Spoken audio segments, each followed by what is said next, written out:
It's not just dragons laid over the Wingspan game. There really is different things going on.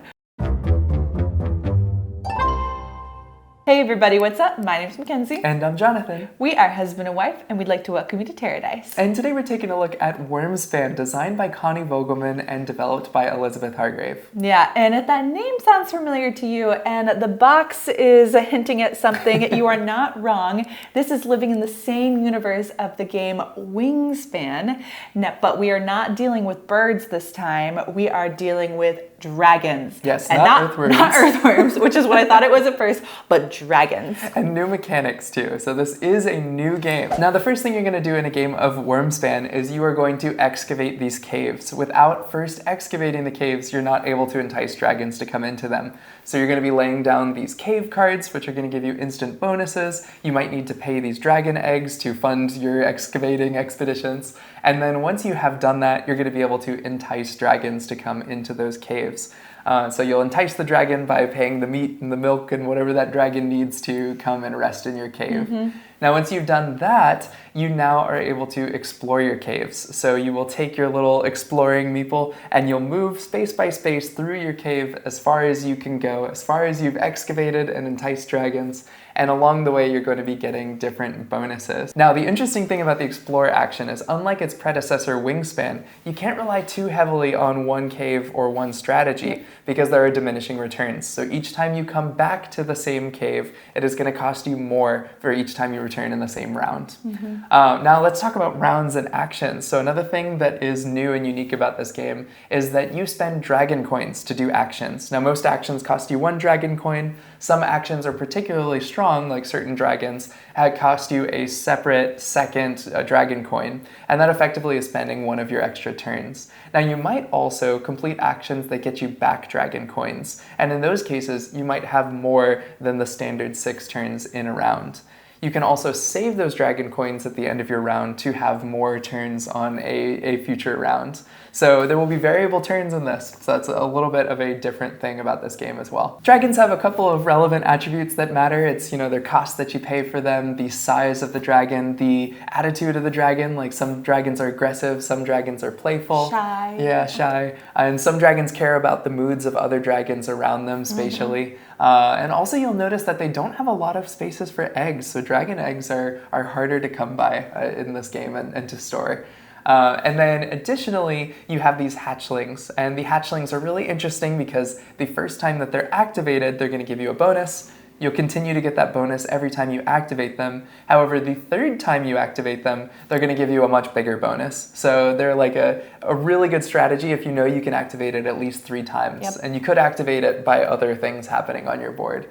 So hatchlings are always a fun strategy to try to figure out. Now, the last major difference of this game, besides the cavern cards that you have to put down before you can put the dragons, is the Dragon Guild. So anytime you explore far enough into your caves, and also on some cards, you're going to be getting these points with the Dragon Guild. And this replaces the dice tray sort of for getting resources that you had in Wingspan.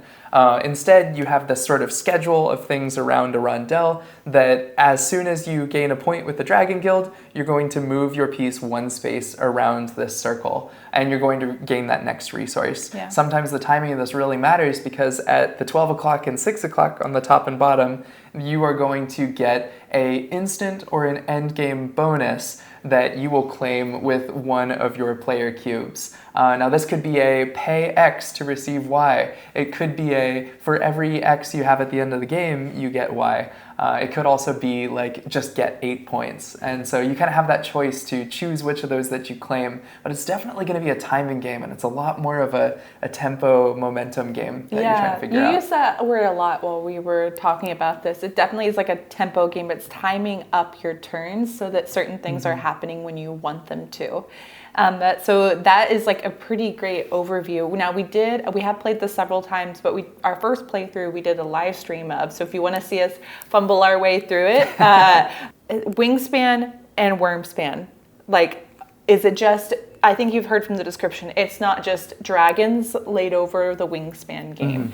There really is different things going on. For example, what is not in Wyrmspan? We don't have the hidden goals like we did in Wingspan, but you are still going to have those round goals. So everyone's going to be working toward different round goals that the hidden goals are kind of replaced with that dragon guild. Yeah, that's which changes basically every what it game, does. by the way, so you can change out those dragon guilds each turn. Yeah, and the resources for this game is they're going to be milk, gold, not butter, which I called for a while and people were making fun of me.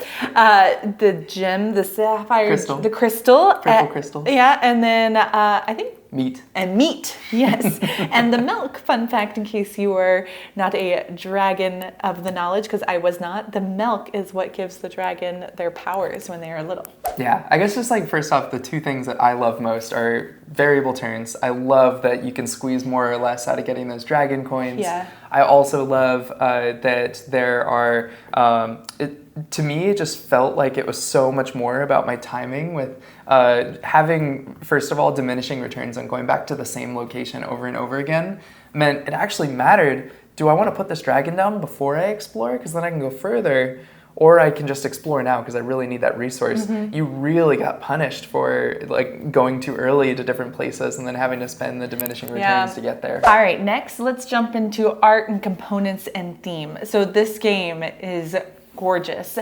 I honestly wasn't really in love with the box cover, but the game itself is stunning. I just don't think this is the prettiest dragon they could have chose, but the color scheme for the rest of the board is all this really pretty pastel colors. Like watercolors. Watercolors, Oh, gosh, so good. pretty. Yeah. Each individual dragon art is unique and fun, and the dragon, the eggs are so cute. We got those speckled eggs. They come in so many colors too. So many fun colors, yeah. And the components, I really like how they did the dragon scale.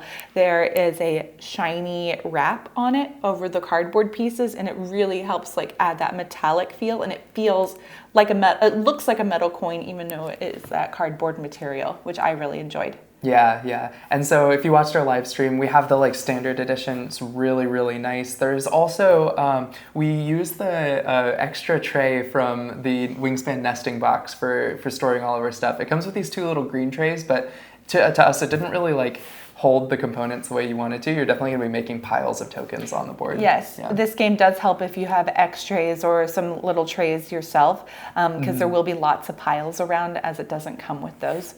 Yeah. As far as theming goes, I was wondering because I like the bird theme a lot and all of the cards have like a bird fact on them.